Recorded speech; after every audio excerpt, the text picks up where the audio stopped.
Hi there, I'm Aaron Young. If you haven't noticed, it's getting pretty tough for a lot of people out there, particularly when it comes to the rising cost of housing, inflation, going out for dinner, doing pretty much anything. Have a look at this article. It pretty much sums up where we are at the moment, because Labor MP, one of them anyway, Mike Freelander, urging the Prime Minister to address tax reform for Australia, of course, to only grow increasingly unequal. But is he right about this? And what would we do to actually be able to fix it? For more, we're able to bring in Will Banks from Shillings Capital and also Matt Grudnoff from the Australia Institute. Gentlemen, great to have you both with us. I'll start with you, Will, on this topic. Talk to us about how you see the growing unease between those who have money and those who do not. Is it a generational issue?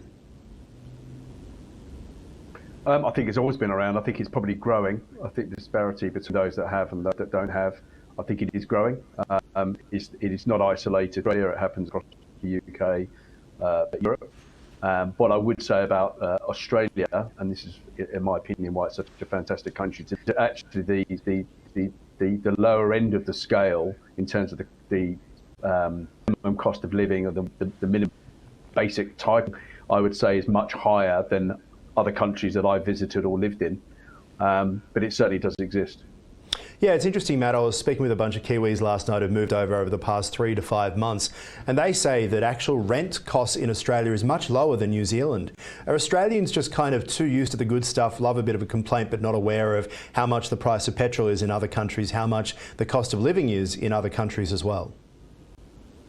I think that on the rent front, Australia did have lower rents, but they're continuing to rise, and there's no sign that that is slowing. I think housing is a real cost of living pressure, and I think the big problem is rather than the tax system making this situation better, that is taxing the wealthy more and redistributing that, is with the stage 3 tax cuts, what we're seeing is a flattening of the tax scales. They're becoming less progressive. They're making the system worse. And these are tax cuts that were cooked up by the previous Morrison government, and the Labor government seems to be happy to embrace them, which is totally weird.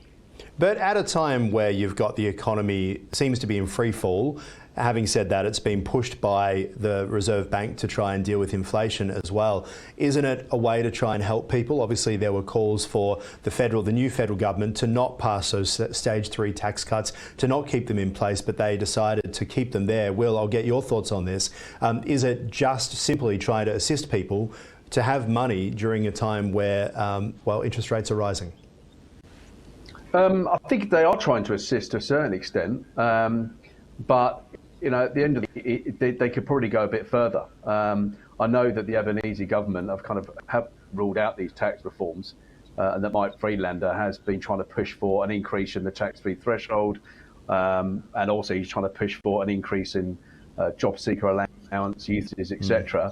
But then the problem with that is that you're then potentially going to start moving into missionary pressures, which we go around in a circle, which means those people at the top end of the scale that have got money are probably less likely to be impacted by that, but those at the other end of the scale will be.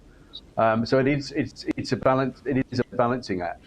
At the end of the day, you've got to be careful though with taxing the higher end, because I've seen from that those people will then start rearranging their tax affairs to mitigate that increase in tax. They may even leave the country, and therefore you'll lose that any level of tax that they may normally be pumping into the economy.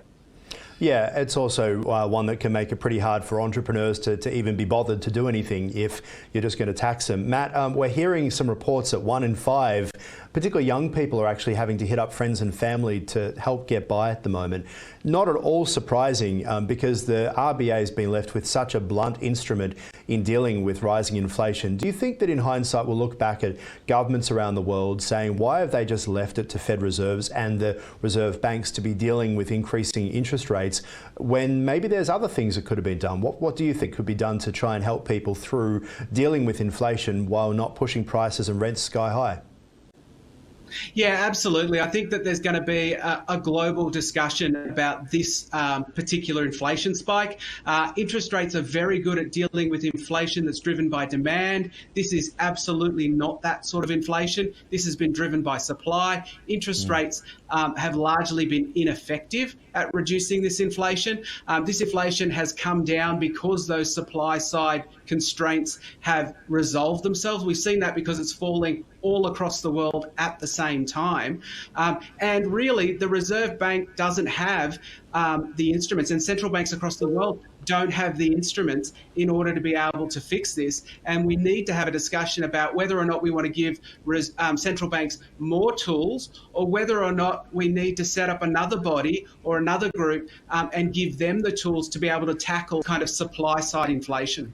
Yeah, all right, we'll leave it there, gentlemen. Always appreciate your time. Will Banks there and Matt Grudenoff too.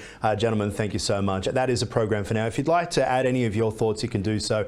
Hashtag Ticker News on X or any of the platforms that take a hashtag. And also, of course, you can email us news@tickernews.co. I'm Aaron Young. Hope to see you soon.